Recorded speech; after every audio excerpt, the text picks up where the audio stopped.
সুন্দর দোয়া শিখাইয়া দিলেন। আল্লাহ বলেন, ওগো বান্দা, তুমি আমার কাছে দোয়া করো। তোমার মা তোমার বাবা যদি দুনিয়াতে না থাকে তাহলে আমার কাছে দোয়া করো। ওগো আল্লাহ, রব্বির হামহুমা, ওগো আল্লাহ, তুমি আমার মা তুমি আমার বাবার সাথে এমন আচরণ করো, এমন রহম করো, এমন ভালোবাসো, এমন কদর করো, এমন ভাবে কবরের মধ্যে রাখো, কামা রব্বায়ানি সগীরা। আমার মা আমার বাবা ছোট থাকা অবস্থায় আমাকে যেমন লালন পালন করেছে, পিঁপড়ার কামড় খাইতে দেয় নাই, মাথার উকুনের কামড় খাইতে দেয় নাই, শীতের দিন ঠান্ডা লাগতে দেয় নাই, গরমের দিন গরমে কষ্ট করতে দেয় নাই।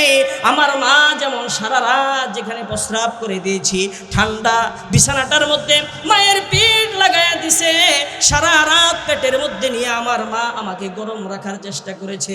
ওগো আল্লাহ, আজকে আমার কাছে আমার মা নাই, আমার কাছে আমার বাবা নাই, কাজে তুমি আল্লাহ আমার মা আমার বাবা যেমন আমাকে ছোটবেলা লালন পালন করেছে, ওই রকম ভাবে রহম করম করে আমার মা বাবার কবরে আচরণ করো। নবীজির দরবারে এক সাহাবী আসলো, এসে বলল, ইয়া রাসূলুল্লাহ, ইয়া হাবিবাল্লাহ, এই জমিনের মধ্যে আমি সবচাইতে বেশি সম্মান করব কার, ভালোবাসবো কাকে, আমি সবচাইতে ভালো ব্যবহার করব কার সাথে? আমার নবী বলে, তোমার মায়ের সাথে। এইবার সাহাবী বলে, ইয়া রাসূলুল্লাহ, তারপরে কার সাথে? নবীজি বলেন, তোমার মায়ের সাথে। তারপর সাহাবী বলেন, ইয়া রাসূলুল্লাহ, তারপরে কার সাথে? নবীজি বলেন, তোমার মায়ের সাথে। চতুর্থবার সাহাবী বলেন, ইয়া রাসূলুল্লাহ, এরপরে আমি কার সাথে সবচাইতে ভালো আচরণ করতে পারি? এইবার নবীজি বলেন, তোমার বাবার সাথে। অথচ আজকে আমাদের এই সমাজের মধ্যে মা বাবাকে সবচাইতে বেশি তাচ্ছিল্য করা হয়। কথা ঠিক না বে ঠিক? সবচাইতে বেশি তাচ্ছিল্য করা হয় মা বাবাকে। বর্তমান যুব সমাজের সবচাইতে বেশি সমস্যা এটা, নিজেকে বেশি পণ্ডিত মনে করে, নিজেকে বেশি পণ্ডিত মনে করে। মা যদি কোনো কথা বলে, কই তুমি এগুলো বুঝবা না, আছে না নাই? বাবা যদি বলে, বাবারে এই কাজটা করিস না, তুমি এগুলো বুঝতা না। মা বাবা কিছুই বোঝে না, বোঝে শুধু তারা। এই জন্য আজকে দেশ থেকে মা বাবার সম্মান উঠে গেছে, মা বাবার সম্মান উঠে গেছে। আল্লাহ তাআলা বলেন, আমি বানাইছি এই জন্য আমার গোলামি করবা, আর আমি যেহেতু তোমাদেরকে মা বাবার মাধ্যমে দুনিয়াতে আলো বাতাস দেখাইছি, এই জন্য মা বাবার কিছু হক তোমার বাস্তবায়ন করতে হবে। কোরআনের এই আয়াতগুলোর মধ্যে আল্লাহ তাআলা 6টা হকের কথা বলেছেন। 6টা আঙ্গুল উঁচা করেন, সবাই উঁচা করেন, মাশাআল্লাহ। 6টা আঙ্গুল, কয়টা হক? জোরে বলেন কয়টা? জোরে বলেন কয়টা? ও মুড়ি খাওয়ানি নাই দেখে আসতে কোন, কয়টা? আরো জোরে, আরো জোরে। মা বাবার হক কয়টা আদায় করতে হবে? 6টা। আঙ্গুলে গুনে গুনে শিখে যাবো ইনশাআল্লাহ। ঠিক আছে ইনশাআল্লাহ? কারণ যদি না জানি মানবো কেমনে? জানা দরকার আছে না নাই? আল্লাহ তাআলা 1 নম্বরে বলেন, ওয়াবিল ওয়ালিদাইনি ইহসানা। তোমার মা বাবার 1 নম্বর হক হলো তুমি তোমার মা বাবার সাথে সৎ ব্যবহার করবা, উত্তম আচরণ করবা। হযরতে সালমা রাদিয়াল্লাহু তাআলা, হযরতে আসমা রাদিয়াল্লাহু তাআলা আনহা নবীজির দরবারে এসে বললেন, ইয়া রাসূলুল্লাহ, ইয়া হাবিবাল্লাহ, আমার মা মুশরিকা, ঈমান আনে নাই, কিন্তু মাঝে মাঝে আমার মা আমার সাথে দেখা করার জন্য আসে। আমি আমার মায়ের সাথে কেমন আচরণ করব, কেমন ব্যবহার করব? এইবার নবীজি বলেন, সিলি উম্মাকি। জোরে জোরে বলেন আল্লাহু আকবার। নবীজি বলেন, তোমার মা মুশরিকা হতে পারে, তারপরও তুমি এই মায়ের উদর থেকে দুনিয়ায় এসেছ, আলো বাতাস দেখেছ, যদিও তুমি ঈমানের মালিক হয়েছ, কিন্তু মাতৃত্বের সম্পর্ক নষ্ট হয়ে যায় নাই, পিতৃত্বের সম্পর্ক নষ্ট হয়ে যায় নাই। তোমার মা মুশরিক হতে পারে, কাফের হতে পারে, তারপরও যদি তোমার মা তোমার কাছে আসে, তাহলে তুমি তোমার সর্বোচ্চ ভালো আচরণ করবা, সর্বোচ্চ ভালো আচরণ করবা তুমি তোমার মায়ের সাথে। কিন্তু আজকে দেখা যায় আমাদের সমাজের মধ্যে মার সাথে সবচাইতে বেশি খারাপ আচরণ করা হয়, ঠিক না বেঠিক? কয়েকদিন আগে আমার কাছে এক লোক আসলো, আয়সা বলতেছে যে হুজুর একটা তদবির করে দিতে হইব। বুঝতেছেন নি? তদবির করে দিতে হইব। আমি বললাম কি তদবির করতে হবে? বলতেছে আমার মেয়ের জামাই আমার কথা শুনে না, আমার মেয়ের কথাও শুনে না, আমার কথাও শুনে না।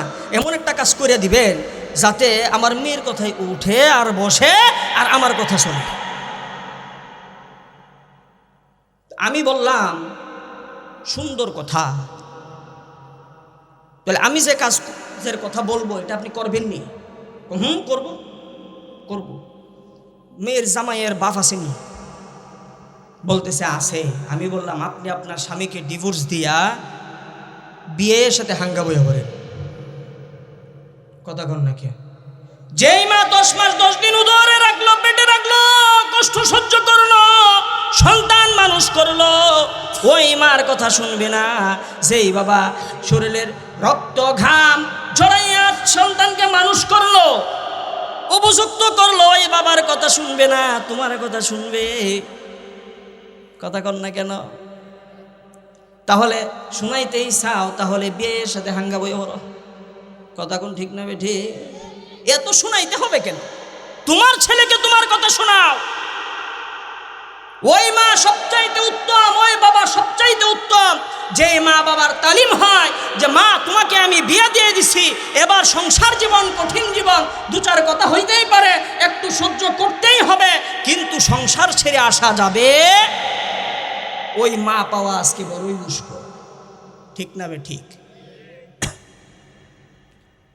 এই কথা শুই না তো মুখের মধ্যে 1.5 কেজি চিরা ভিজাইছে।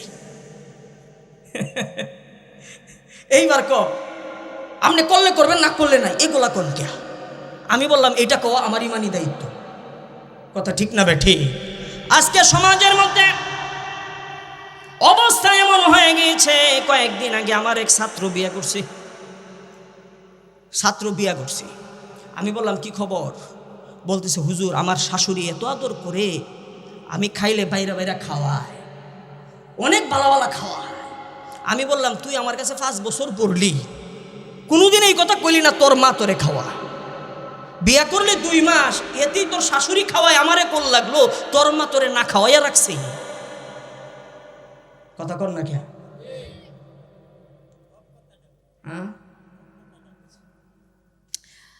আমার আরেক ছাত্র, কি বলবো, নিজের কথা বলি ঠিক না? আরেক ছাত্র আইসা বলতেছে বেডি খালি উল্টা পাল্টা করে।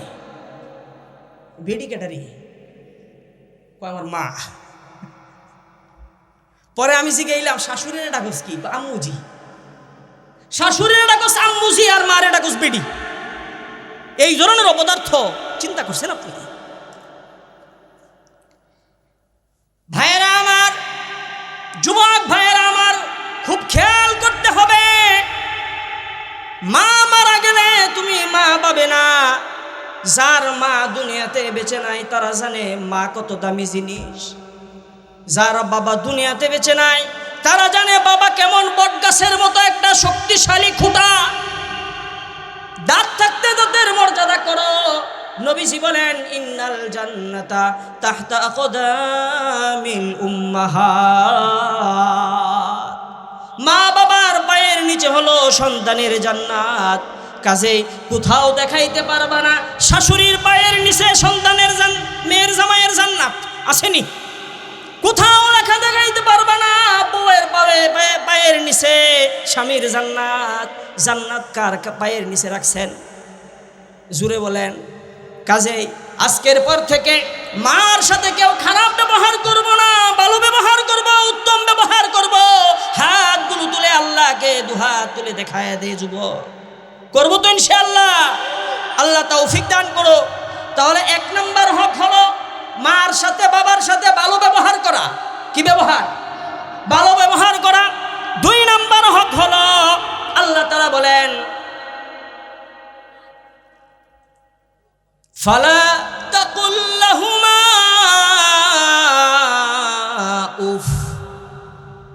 ফালা তাকুল লাহুমা উফ। মা বাবার সাথে মা বাবার কোনো কথায় মা বাবার কোনো আচরণে তুমি বিরক্ত হইয়া উফ শব্দ বলবা না। কি শব্দ? বিরক্ত হওয়া যাবে না। কার কথা? আরে যারা কন্যা একটু আল্লাহর নামটা কন্যা, কার কথা? আল্লাহর কথা। ফালা তাকুল লাহুমা উফ। মা বাবার কথার দ্বারা মা বাবার কোনো আচরণের দ্বারা বিরক্ত হওয়া যাবে না, উফ বলা যাবে না। কেন কেন যাবে না? আল্লাহ বলেন ইম্মা ইয়াবলুগান্না ইনদাকাল কিবারা আহাদুহুমা আও কিলাহুমা। যদি তোমার মা বাবার মধ্যে উভয়জন অথবা কোনো একজন বয়োবৃদ্ধ হয়ে যায়, বয়স্ক হয়ে যায়, মুরব্বী হয়ে যায়, তাহলে মা বাবার কোনো আচরণে, কোনো কথায়, তাদের কোনো ব্যবহারে তুমি বিরক্ত হইতে পারবা না। এই তফসিরটা বোঝার জন্য একটা উদাহরণ বোঝার দরকার। ধরেন আজকে একজনে বলল যে ভাই তুমি একটু আব্দুল করিমের কাছে যাও, যাওয়ার সাথে সাথে 500 টাকা দিব নিয়ে আইবা, আসার সময় আব্দুর রহিমের কাছে যাইও, যদি দেয় তাইলে নিয়ে আইবা, তবে খুব সাবধান। এবার বলেন তো প্রথম ব্যক্তি ভালো মানুষ না দ্বিতীয় ব্যক্তি ভালো মানুষ? আমি কি বলছি দ্বিতীয় ব্যক্তি খারাপ? নাকি সাবধান বলার দ্বারা বোঝা গেছে যে এই লোকটা সুবিধা না? কথা কন না কেন? তাহলে আল্লাহ তাআলা এখানে সুন্দর একটা কথা বলছে। আল্লাহ তাআলা বলতেছেন ইম্মা ইয়াবলুগান্না ইনদাকাল কিবারা আহাদুহুমা আও কিলাহুমা ফালা তাকুল লাহুমা উফ। যদি পিতামাতার উভয়জন অথবা কোনো একজন মুরব্বী হয়ে যায়, বয়স্ক হয়ে যায়, বৃদ্ধ হয়ে যায়, তাহলে তাদের কোনো আচরণে তুমি বিরক্ত হইও না, উফ বইলো না। তার মানে বোঝা গেল মা বাবার বয়স যদি বেড়ে যায় তোমাকে বিরক্ত করবে, কিন্তু তুমি উফ বলতে পারবা না, কারণ এদের মাধ্যমেই তোমাকে আমি দুনিয়ায় পাঠিয়েছি। আমাদের সমাজের মধ্যে অনেক যুবকের অভিযোগ, হুজুর আমি ফ্যামিলির বড় ছেলে, আমি সংসারে বেশি দিছি, এখনো বেশি দিয়া যাইতেছি, কিন্তু আমার মা খালি ছোট ছেলের গুণ গায়। আছে না নাই অভিযোগ? আমার মা শুধু ছোটটার বউরে বেশি আদর করে, এই অভিযোগ আছে না নাই? হুজুর অমুক ভাই খাওয়াই না, তাও তারে লইই কান্দে। অভিযোগের শেষ নাই। কিন্তু এই অভিযোগ দেওয়া যাবে না যদি আমাদের এই সমাজের মধ্যে এই আয়াতের তাফসীর সম্পর্কে যুবকরা জানতো, তাহলে এই প্রশ্ন করতো না। এই জন্য সমাজে একটা কথা আছে, বুড়া আর ফুলা একই জিনিস, ঠিক না ভাই? ঠিক। বুড়ার মন আর ফুলার মন একই। মুরব্বী হয়ে গেলে এদের আচরণ হয়ে যায় ছোট বাচ্চাদের মতো। ছোট বাচ্চাদের যেমন কোনো দোষ নাই, ঠিক মা বাবার কোনো দোষ সন্তানের কাছে নাই। এই জন্য আল্লাহ বলছেন মা বাবা তোমাকে বিরক্ত করুক, মা বাবা তোমার উপরে জুলুম করুক, যাই করুক, কিন্তু মা বাবার সাথে বেয়াদবি করা যাবে না, তাদের কোনো আচরণে বিরক্ত হওয়া যাবে না। কয় নাম্বার গেল? 2 নাম্বার গেল। 3 নাম্বার হলো আল্লাহ তাআলা বলেন ওয়ালা তানহারহুমা। 3 নাম্বার অধিকার হলো তুমি তোমার মা বাবাকে ধমক দিয়া কথা বলিও না। আজকে আমাদের যুবকরা সবার সাথে ভালো ব্যবহার, কিন্তু মা বাবার সাথে সবচাইতে খারাপ ব্যবহার। কথা ঠিক না বেঠি? গতকালকে আমার কাছে এক মা আসছে, আয়সা বলতেছে হুজুর বড় বিপদে আছি। কি বিপদ? বিপদ হইল আমার একটা মাত্র মেয়ে, এই মেয়ে এসএসসি পরীক্ষায় গোল্ডেন এ প্লাস পাইছে, ইন্টার পরীক্ষায় গোল্ডেন এ প্লাস পাইছে, ঢাকা ভার্সিটিতে চান্স পাইছে, ঢাকা ভার্সিটিতে লেখাপড়া শেষ, কিন্তু একটা সমস্যা বড়। কি? সে সবার সাথে সম্পর্ক ভালো, সবার সাথে কথাবার্তা সুন্দর, আমার মেয়ে আমাকে দেখতে পারে না, যদি আমি কিছু কই আমারে কয়েকদিনই মায়ের দিছে, আমার গায়ে হাত তুলছে। চিন্তা করা যায়? চিন্তা করা যায়? এত শিক্ষিত তারপরেও মায়ের গায়ে হাত তুলে। তার মানে বোঝা গেল এই শিক্ষা শিক্ষা না, আসল শিক্ষা হলো দ্বীনের শিক্ষা। যদি এই সন্তান কোরআনের এই আয়াতগুলো শুনতো, এই আয়াতগুলো বুঝতো, আল্লাহর হুকুমের প্রতি শ্রদ্ধাশীল হতো, তাহলে মায়ের গায়ে হাত তুলতে পারতো না। ঠিক না বে ঠিক? আপনাদের সমাজে এমন কেউ আসেনি? কথা কন না কেন? আছে। ওই সন্তান পুরা কপাল, ওই সন্তান পুরা কপাল, যেই সন্তান তার ঘরে বৃদ্ধ মা বৃদ্ধ বাবা পাওয়ার পরেও তাদের খেদমত করে জান্নাত কামাই করতে পারবো না। নবীজি বলেন, যার ঘরে বৃদ্ধ মা বৃদ্ধ বাবা আছে, তোমরা খেদমত করে জান্নাত কামাই করো, আর যদি তাদের খেদমতের মাধ্যমে জান্নাত কামাই করতে না পারো, তাহলে তুমি ধ্বংস হয়ে যাও। এই দোয়া কার? নবীর দোয়া। কবুল হইতে দেরি হইব নি? কথা কন না? কবুল হইতে দেরি হবে না। আমাদের সমাজের মধ্যে অনেক সন্তান আছে, টাকা পয়সা হয়ে যাওয়ার পরে মা বাবাকে কুরে করে রাখে, নিজে থাকে প্রাসাদের মধ্যে। আছে না নাই? নিজে খায় বালা বালা খাবার, মা খাইলো কিনা খবর নেওয়ার দরকার নাই। জিজ্ঞেস করলে বলে প্রতি মাসে 200 টাকা দিই। কত ঠিক না বে ঠিক? 200 দেয় না বলে। এই জন্য মার সাথে, মা বাবার সাথে দমক দিয়ে কথা বলা যাবে না। আল্লাহ বলেন মা বাবার 3 নাম্বার হক হলো তাদের সাথে ধমক দিয়ে কথা বলা যাবে না। 4 নাম্বার হক হলো আল্লাহ তাআলা বলেন ওয়াকুল্লাহুমা কাওলান কারীমা, মা বাবার সাথে তোমরা নম্র সুরে কথা বলো। সুবহানাল্লাহ। মা বাবার সাথে কিভাবে কথা বলবা? নম্র সুরে কথা বলবা। অথচ আমরা নম্র সুরে কই আম্মুজি, নিজের মারে কই বেডি। কথা কন না কেন? নম্র সুরে বউয়ের সাথে কথা কয় ঘন্টার পরে ঘন্টা ফোনে, মার সাথে 10 মিনিট কথা বলার সময় পায় না। মা যদি বলে আমার ছেলের কি খবর, বহুত ছেলের বউ আছে কয় আপনার ছেলে ভালোই আছে, কথা কওয়ার দরকার নাই। কথা কন না কেন? মোবাইলে টাকা নাই, সময় পায় না, ডিউটিতে থাকে। ও পুরা গোপাল যুবক, ও পুরা গোপাল যুবক, মনে রাখতে হবে, মনে রাখতে হবে, বউয়ের সাথে যদি তুমি 1 ঘন্টা কথা বলতে পারো, দৈনিক যদি বউয়ের সাথে কথা না বলে থাকতে না পারো, তাহলে তুমি কেমন সন্তান হইলা? মার সাথে কথা না বইলে দিনটা পার করলা কিভাবে? মা সবার আগে, মা সবার আগে। কেমন দেখেন, নবীজির দরবারে এক সাহাবী আসলো, এসে বলল ইয়া রাসূলুল্লাহ, ইয়া হাবিবাল্লাহ, আমি জিহাদে যাওয়ার জন্য বাড়ি থেকে বিদায় নিয়ে আসছি, আমি জিহাদে যেতে চাই। নবীজি বলেন তোমার বাড়িতে কে আছে? তোমার বাড়িতে তোমার মা আছে কিনা? এইবার সাহাবী বলে ইয়া রাসূলুল্লাহ, ইয়া হাবিবাল্লাহ, আমার বৃদ্ধ মা ঘরের মধ্যে আছে, কিন্তু আপনি যখন জিহাদের ডাক দিছেন, চিন্তা করে দেখলাম জিহাদের মধ্যে গিয়ে যদি শহীদ হয়ে যায়, সাথে সাথে জান্নাতের ফয়সালা আল্লাহ করে দিবেন।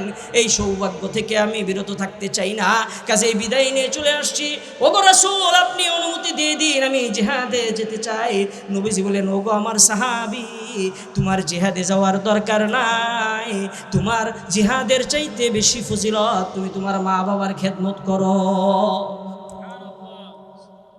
তুমি যদি তোমার মায়ের দিকে একবার রহমতের দৃষ্টিতে, ভালোবাসার দৃষ্টিতে তাকাও, সাথে সাথে আল্লাহ তোমার আমল নামায় একটা কবুল হজের সব দিয়া দিবে। সাহাবী বলেন ইয়া রাসূলুল্লাহ, ইয়া হাবিবাল্লাহ, আমি যদি আমার মায়ের দিকে 2 বার তাকাই, নবীজি বলেন যতবার তুমি তোমার মায়ের চোখের দিকে রহমতের দৃষ্টিতে তাকাইবা, আল্লাহ তাআলা প্রত্যেক তাকানিতে একটা কবুল হজের সব দিয়া দিবে।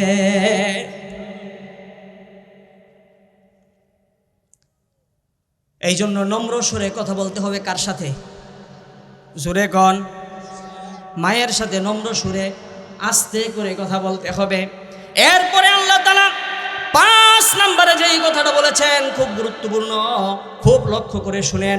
আল্লাহ তাআলা বলেন ওয়াখফিদ লাহুমা জানাহাযুল্লি মিনার রাহমা, ওয়াখফিদ লাহুমা জানাহাযুল্লি মিনার রাহমা। আমার আল্লাহ বলেন 5 নাম্বার হক হলো তোমার রহমত, তোমার দয়া, তোমার মায়া, তোমার করুণা, তোমার ভালোবাসার যত মাধ্যম আছে, যত পদ্ধতি আছে, সব কিছু মা বাবার পায়ের নিচে তুমি বিছায়া দাও। তোমার সম্পদ মা বাবার পায়ে দিয়ে দাও, তোমার ধন দৌলত মা বাবার পায়ে দিয়ে দাও। এর অর্থ হলো তোমার ভিতরে যত মায়া মোহাব্বত আছে সব কিছু কার পায়ের নিচে সুপর্দ করবা? জুড়ে বলেন কার? মা বাবার পায়ের নিচে সুপর্দ করো। 6 নাম্বার হলো